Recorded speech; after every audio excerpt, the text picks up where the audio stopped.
మాతృదేవోభవ. పాలచంద్రమందు పవళించెడు స్వామి నిదురలేచువేళ నీవు పుట్టి నిదురలేపి మమ్ము నిర్నిద్రయోగమ్మునందజేసినట్టి అమ్మవమ్మ. నిర్నిద్రయోగమ్మును అందజేసినట్టి అమ్మవమ్మ. ఏబిఎన్ ఆంధ్రజ్యోతి ప్రేక్షక మహాశయులందరికీ నవజీవన వేదం అనే కార్యక్రమంలో 673వ భాగానికి స్వాగతం పలుకుతున్నాం. గుప్తుల కాలంలో వెలసిలిన శాస్త్ర పరిజ్ఞానం గురించి చెప్పుకుంటున్నాం మనం. గ్రహ సంచార రహస్య మార్గములు రేఖాంశంబు లక్షాంశములు గ్రహణంబుల్ గనరే వరాహమిహిర ఆర్య బ్రహ్మగుప్తాదులు మహనీయుండగు ఆర్యభట్టు తన వ్యోమజ్ఞాన సంపత్తిచే దహరాకాశమునందు చూచినవి సిద్ధాంతంబులైరాజిలెన్. గ్రహ సంచారాల గురించి, రేఖాంశాలు, అక్షాంశాలు మొదలైన విషయాల గురించి చెప్పారు ఆనాటి శాస్త్రజ్ఞులు. ఎవరు? వరాహమిహిరుడు, ఆర్యభట్టు, బ్రహ్మగుప్తుడు మొదలైన వాళ్ళందరూ గుప్తుల కాలంలో వృద్ధి చెందిన వాళ్ళండి. రాజుల చేత పోషింపబడిన వాళ్ళండి. ఎంత శాస్త్రజ్ఞానాన్ని వృద్ధి చెందింపజేశారండి. రాజ్యం ఎప్పుడూ ప్రశాంతంగా ఉంటే కళలు వృద్ధి చెందుతాయి. కడుపు నిండినప్పుడే కదా కాస్త కవిత్వం వచ్చేది. కడుపు మాడిపోతుంటే కవిత్వం ఎక్కడి నుంచి వస్తుంది? దాని మీద వస్తుంది వచ్చిన. అది సంపూర్ణంగా సంతృప్తినివ్వదు. ఎప్పుడూ కవిత్వం రావాలంటే అలసాని పెద్దన గారు చెప్పినట్టే నిరుపగతి స్థలంబురమణి ప్రియదూతిక తెచ్చి ఇచ్చు కప్పు రవిడెము ఆత్మకింపైన భోజనము ఊయల వంశము ఒప్పు తప్పరయు రసజ్ఞులు పాఠక లేఖగోత్తములు కలకి దొరకిన గాని ఊరక కృతులు రచయింపుడటన్న శక్యమే.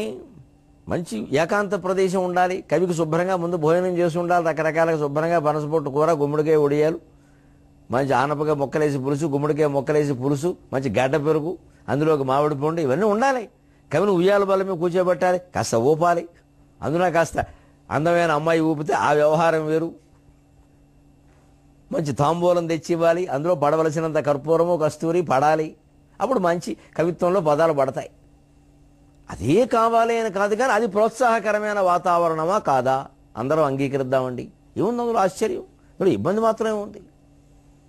కాబట్టే పుట్టాయి. కృష్ణదేవరాయల కాలంలో అష్టదిగ్గజాలు ఎందుకు వృద్ధి చెందారు? రాజ్యం బాగుంది, ఆయనకు ఆసక్తి ఉంది, అందరినీ అడిగేవాడు, రాసేవాళ్ళు, దానికి తగిన సత్కారం చేసేవాడు.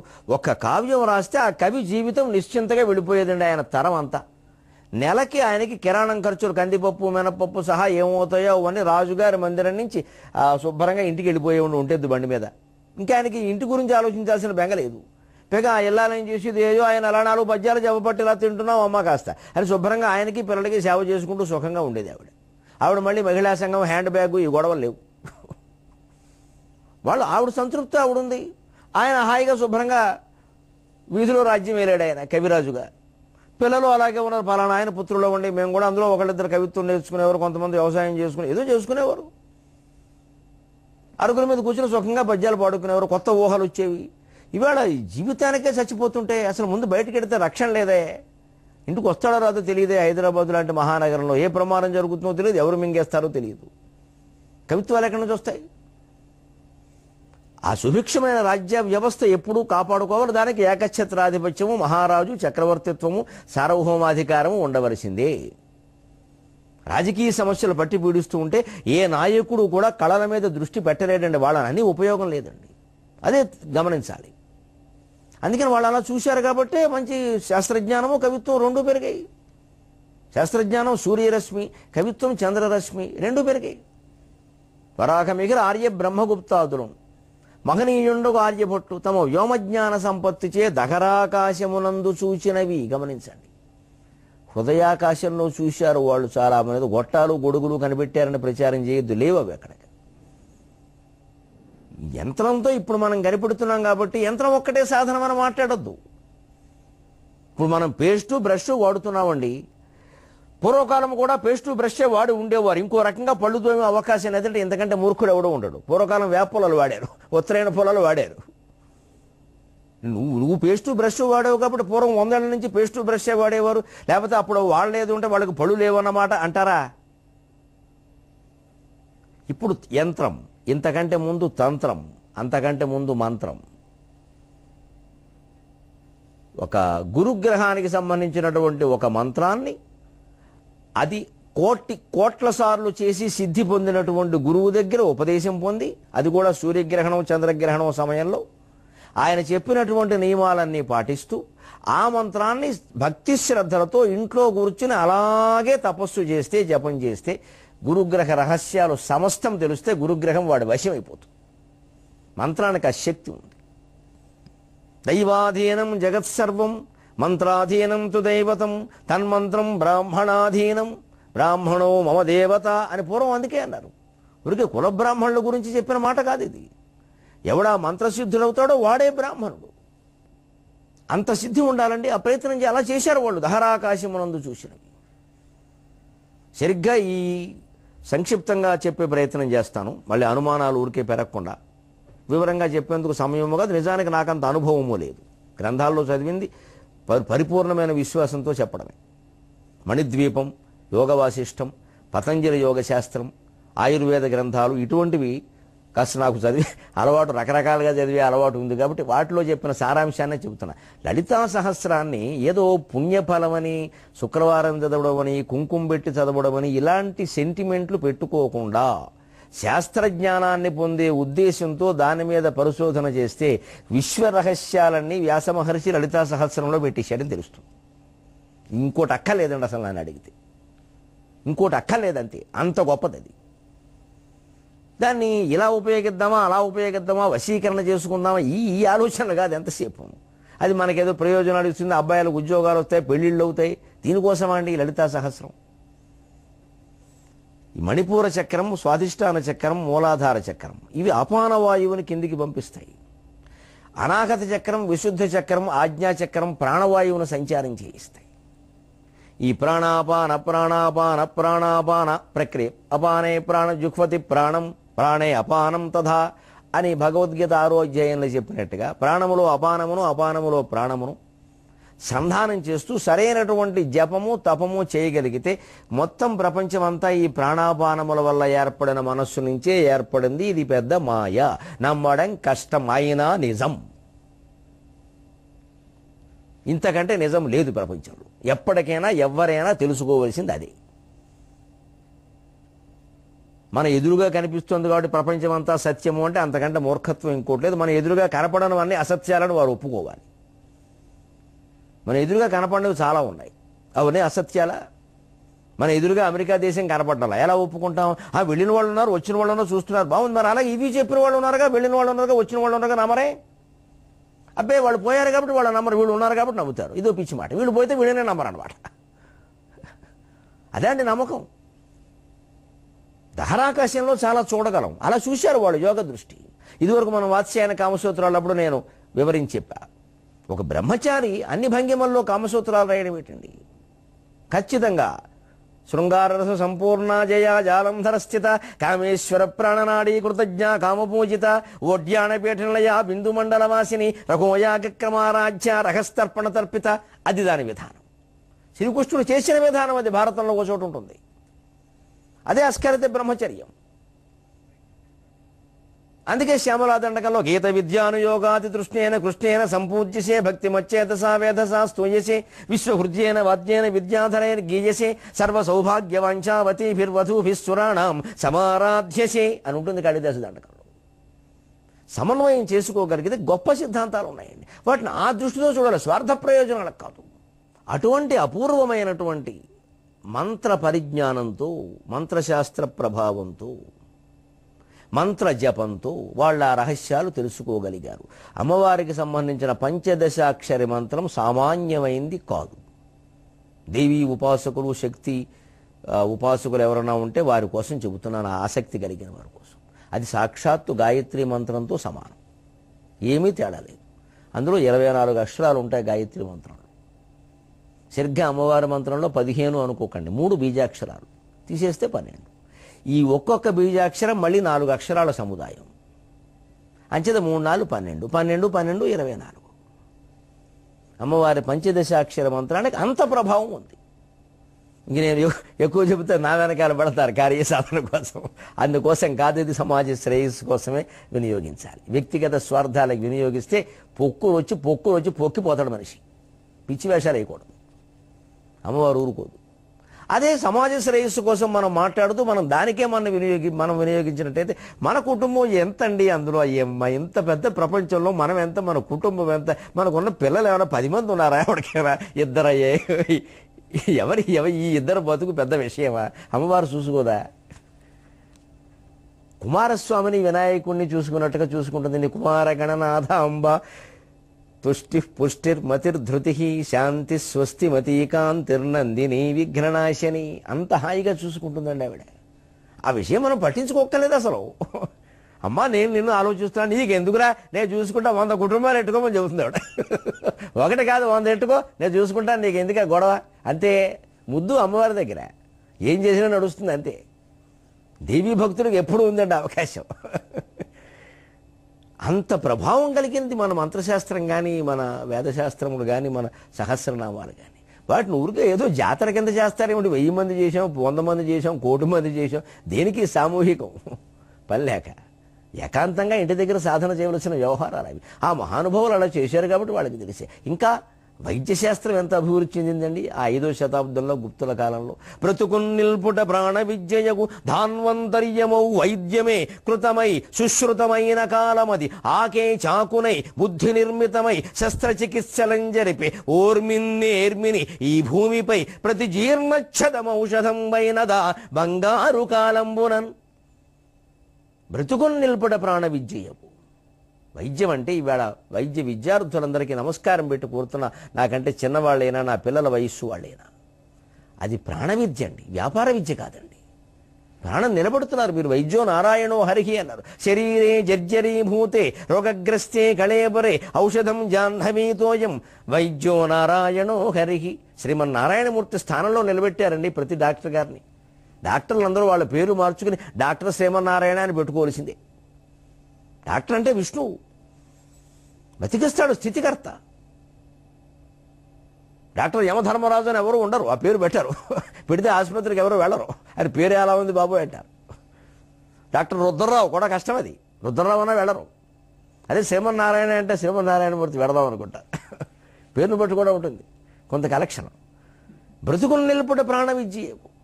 ఆ ప్రాణ వైద్యం అంటే బ్రతుకు నిలబెట్టే విద్యాన్ని ముందు గ్రహించాలి. నేను బాగా చదువుకొని 1 కోటి రూపాయలు ఖర్చు పెట్టాను, 10 కోట్లు సంపాదించకపోతే ఎందుకు? సంపాదించాలని చాలా రంగాలు ఉన్నాయి. వైద్యము విద్య పాడు చేయకూడదు. ఇవాళ అవి పాడవబట్టే ప్రపంచం పాడవుతుంది. విద్య వైద్యము అంటే పాడైపోయేది.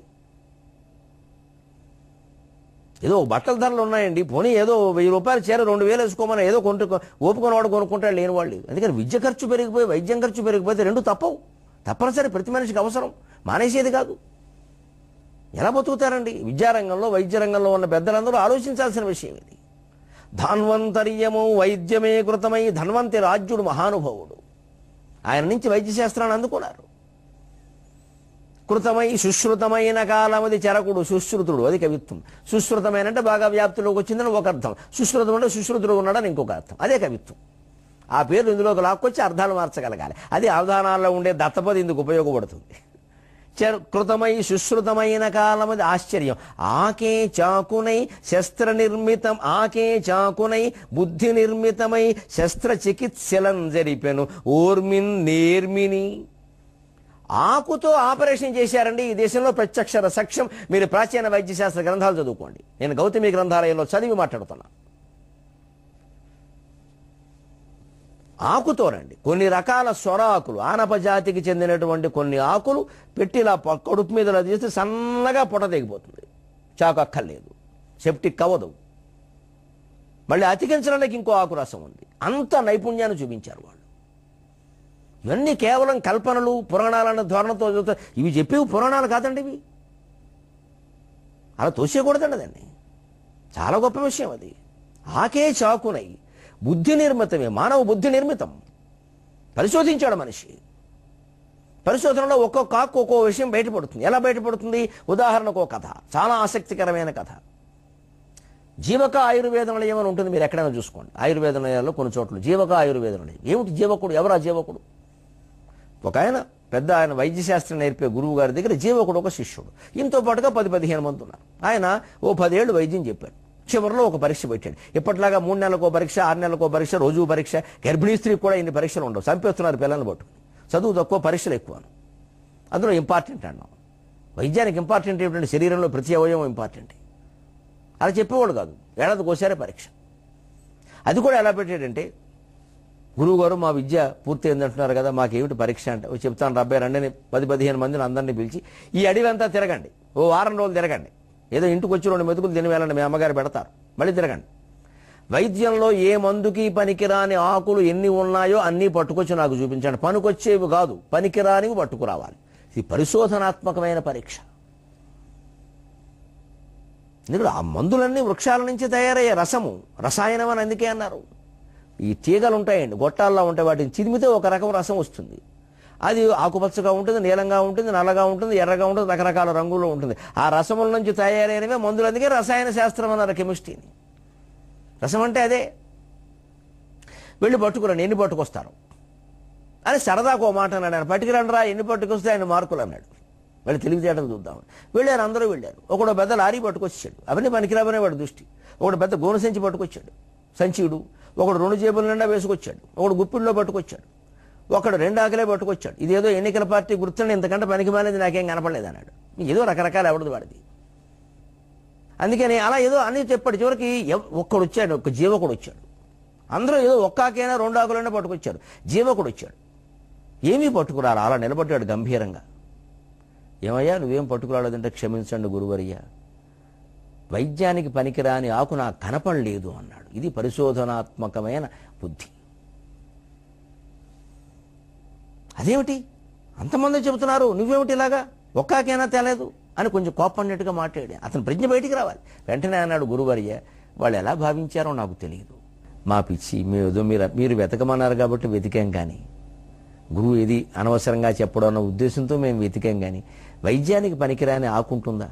అమంత్రం అక్షరం నాస్తి, నాస్తి మూలం అనౌషధం, అయోగ్య పురుషో నాస్తి, ప్రయోగస్తత్ర దుర్లభగా అని మీరు వైద్యశాస్త్రం మొదలుపెట్టినప్పుడే మాకు చెప్పారు కదనేంటి. గురువు సిగ్గుపడుతున్నట్టు నటిస్తూ చాలా ఆనందిస్తున్నాడండి లోపల. నా బంగారు కొండ, నా బంగారు కొండ. చదువు అంటే ఇది. అదండి గురువుకు ఆనందం. కొన్ని కోట్లు గురుదక్షిణ ఇచ్చినా గురువుకు ఆనందం కలగదండి. ఎప్పటికి కూడా విద్యా వ్యవస్థ ఇంత భ్రష్టు పట్టింది అనుకుంటున్నప్పుడు కూడా మా గురువుల మీద, నా సాటి ఉపాధ్యాయుల మీద అపారమైన విశ్వాసంతో చెబుతున్నా, వాళ్ళు 1,00,000 రూపాయలు తీసుకున్నా కూడా కలగని ఆనందం.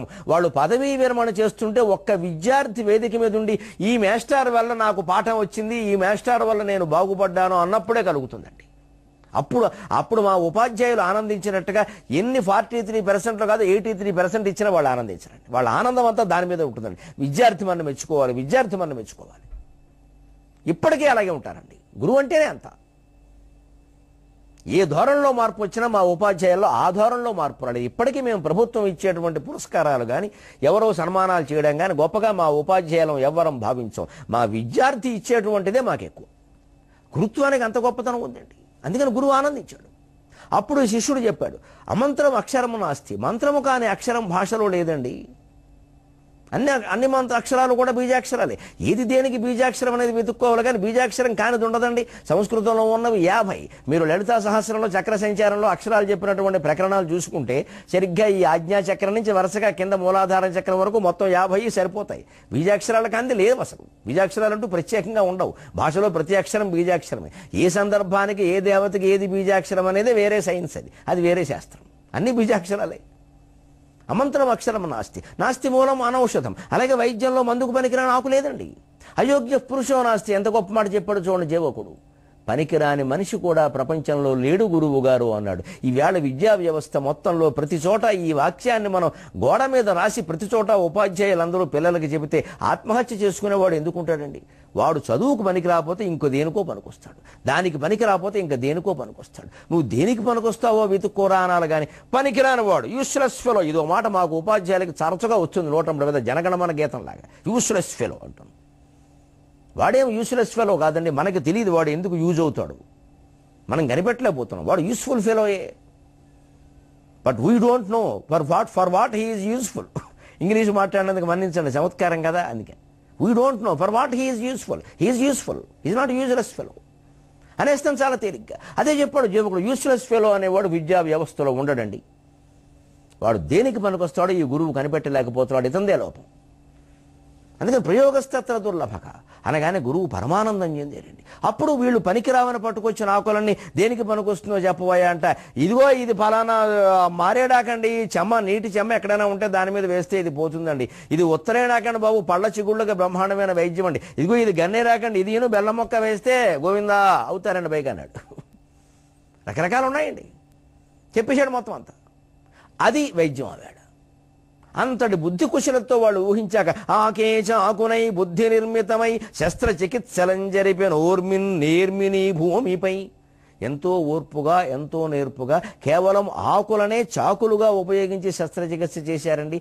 వాతం వచ్చే ధనుర్వాతం వచ్చే అవకాశం లేకుండా, సెప్టిక్ అయ్యే అవకాశం లేకుండా. సెప్టిక్ అనేదాన్ని పూర్వం ధనుర్వాతం అనేవారు. చేశారండి అలాగే. అంతేకాదు, ప్రతి జీర్ణచ్ఛదం ఔషధం వైనదా బంగారు కాలంబునన్. ఆ స్వర్ణయుగంలో, ఆ బంగారు కాలంలో ప్రతి జీర్ణచ్ఛదము పండిపోయి రాలిపోవడానికి సిద్ధంగా ఉన్న ఆకు కూడా అది ఔషధమైందండి. అదొక్కటే నా విద్యా వ్యవస్థలో ఎవరికి ఎప్పుడూ అర్థం కాని, ఎంతకీ అర్థం కావనుకున్న విషయాలను కూడా కథల రూపంలో వివరించిన వ్యవస్థ మనకి గుప్తుల కాలంలోనే వచ్చిందండి. కథలం చెప్పుచు విద్య నేర్పగల పక్కా బోధనా శైలి సత్పథమై మూర్ఖులకైన తెలివినొసగన్ పాలింపగా చేసే ఆ కథలే నేటి ప్రపంచతంత్రమున తార్కాణంబులై. ఆ కథలే నేటి ప్రపంచతంత్రమున తార్కాణంబులై నీతికిన్ సుధలై నన్నును పావనంబొనరిచన్ శ్రోతృ ప్రవాహం బులన్ అని చెబుతోంది సముద్రం. కథలం చెప్పుచు విద్య నేర్పగల పక్కా బోధనా శైలి. కథలతోటి స్టోరీ టెల్లింగ్ మెథడ్ దురదృష్టవశాత్తు ఈవేళ మాంటెస్సోరీ ఎవరండి ఆ మాంటెస్సోరీ?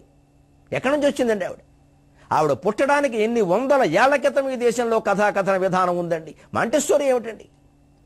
భారతీయ కథాకథన విధానం అది. మన పురాణాల కథలన్నీ ఉన్నవి విజ్ఞానాన్ని అందించడం కోసం. అవేమి ఉడికి పుక్కిడి పురాణాలు కాదు.